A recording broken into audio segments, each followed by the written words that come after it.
അങ്ങനെ വയനാടൻ ട്രിപ്പിൻ്റെ പാർട്ട് 3യിലാണ് ഇപ്പോൾ നമ്മൾ എത്തിക്കൊണ്ടിരിക്കുന്നത്. ഇങ്ങനെ നമ്മൾ കഴിഞ്ഞ ഷോർട്സിൽ പറഞ്ഞിട്ടുണ്ടായിരുന്നു ആദിവാസി വർഗ്ഗക്കാരുടെയൊക്കെ ആ ഒരു ജീവിതശൈലിയൊക്കെയാണ് നമ്മൾ അടുത്ത വീഡിയോ ആയിട്ട് വരാമെന്ന് പറഞ്ഞത് അല്ലേ.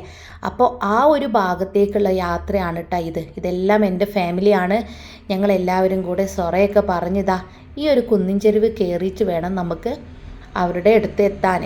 അപ്പോൾ ഞാൻ ഈ ഒരു വാങ്ങിയ കണ്ണട ഉണ്ടല്ലോ, അത് ഞാൻ ഈ വയനാട്ടിലെത്തിയപ്പോൾ വാങ്ങിയതാണ്. പക്ഷേ എൻ്റെ മുഖത്തിന് യാതൊരു മേച്ചും ഇല്ല എന്നാട്ട് എല്ലാവരും പറയുന്നത്. നിങ്ങളുടെ അഭിപ്രായം കൂടി കേട്ടാൽ കൊള്ളാമെന്നുണ്ട്. ഞാനിതുപോലെയാണ് എവിടെയെങ്കിലുമൊക്കെ പോയി കഴിഞ്ഞാൽ എനിക്ക് ഇതുപോലെയൊക്കെ ഒരു കണ്ണടയൊക്കെ വാങ്ങി വെക്കാൻ നല്ല ഇഷ്ടമാണ്.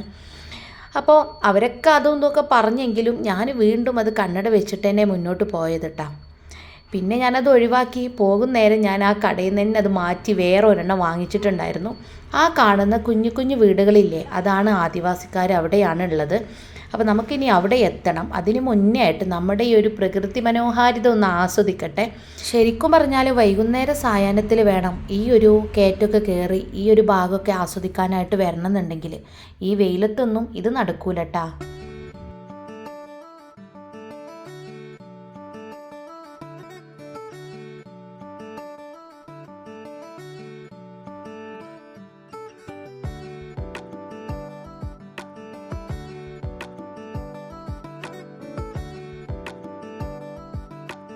ആ കുന്നുമലയൊക്കെ കയറിക്കഴിഞ്ഞ് നമ്മളിവിടെ എത്തിയപ്പോൾ ചെറിയ ചെറിയ കൊച്ചു കടകളും പിന്നെ നമ്മൾക്ക് ഷോപ്പിങ്ങിനൊക്കെ പറ്റിയുള്ള ഏരിയയൊക്കെയാണ്. ഇവിടുത്തെ വിശേഷങ്ങളൊന്നും തീർന്നിട്ടില്ല.